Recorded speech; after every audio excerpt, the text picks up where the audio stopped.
This was taken from Hayden's journal. It was found inside of his apartment 2 weeks after his death.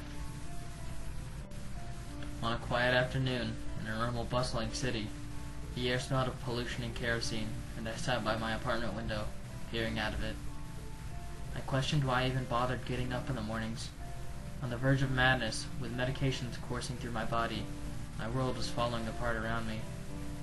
I sat quietly, rocking my body back and forth, hugging my knees close to me.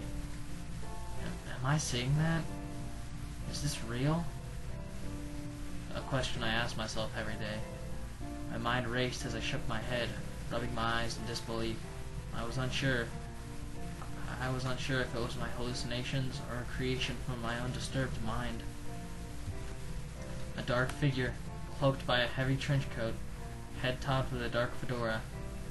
The figure's face was not visible from my perspective.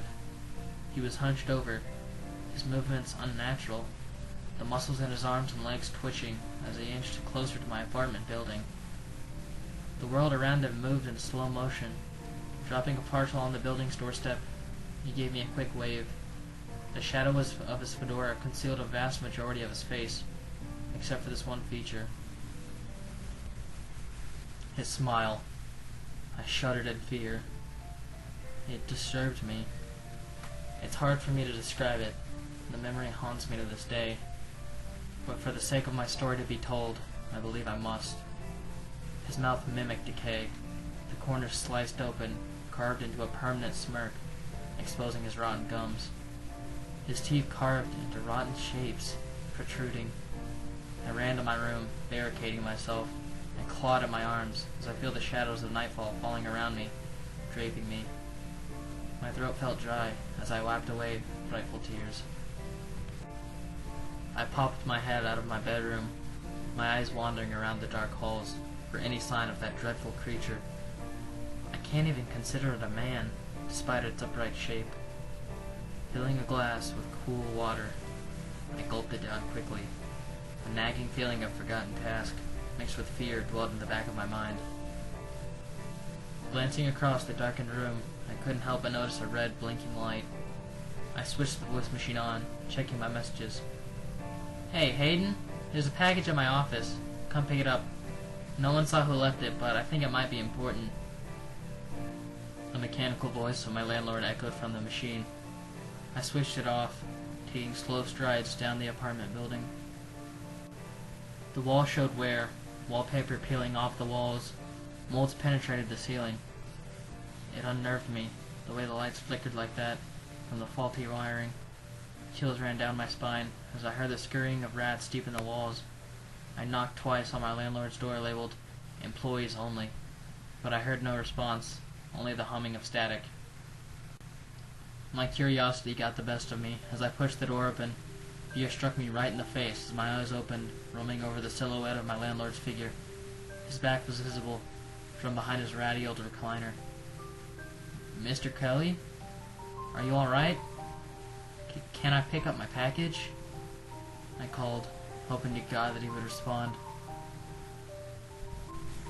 I looked on for what seemed to be about an eternity. A sudden surge of courage ran through my spine as I pulled his recliner around.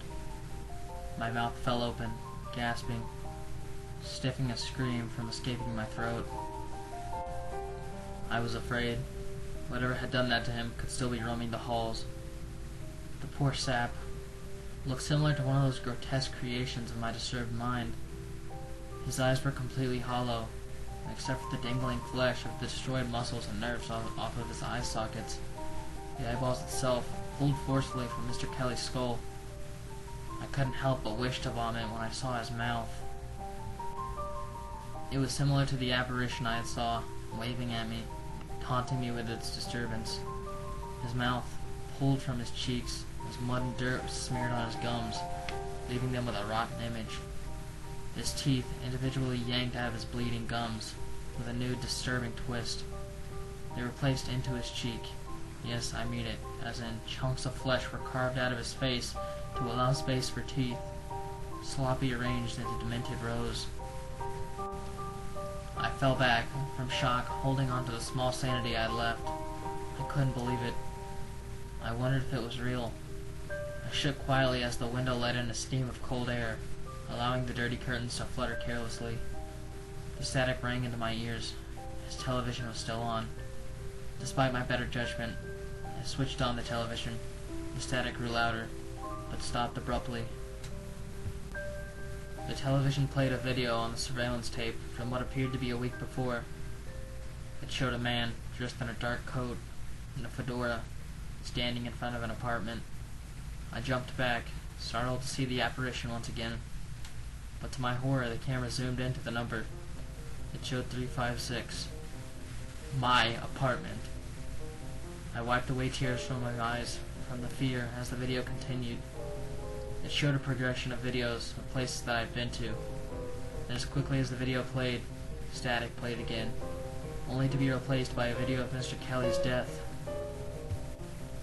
He sat in his ratty recliner, just as his body sat now. Only in the video he was limp, as if he was intoxicated with some drug. His hands were tied behind his back, and I see a dark figure looming in the background, the familiar coat and fedora looming once more. I left before the torture ensued, but not quickly enough that I caught a glimpse of the figure's sadistic grin. My feet pounded on the rotten carpet. I scolded myself, but I couldn't help but look back over my shoulder and saw the dreaded sight. He grinned at me. Only now I saw his entire face. It was me. Only a gross, disturbing image of myself. His hat was removed, showing his filthy bald scalp, layered with scars and scabs. His eyes were sewn shut, forming two curved lines of scars on his face. He grinned at me, his voice echoing with a deep monotone. "We are the same." I ran faster, my heart pounding with fear, adrenaline fueling my body. I slammed the door shut, piling on heavy articles in the front of the door, barricading myself inside of the apartment. My mind screamed for me to end it, because I heard him calling my name over and over in a sing-song voice. He laughed as he stood in front of my door. I feel his presence threatening me. I ran to the bathroom, locking the door.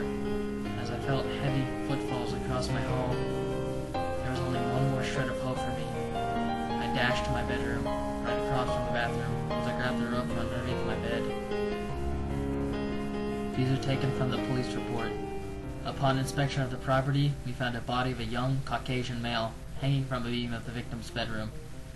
We suspect that it was suicide due to mental illness, as we found a nearly empty bottle of prescription medication with 2 unconsumed tablets. Witness accounts state that the young man, Hayden, was seen roaming around the hallways, disoriented and frightened. His landlord's body was also found inside of the complex. The landlord's body was severely mutilated, and we found that the victim had murdered the man before committing suicide. We also examined his records, and his psychologist believed that he had suffered from hallucinations, and we confirmed that the victim neglected to take his medication for the day.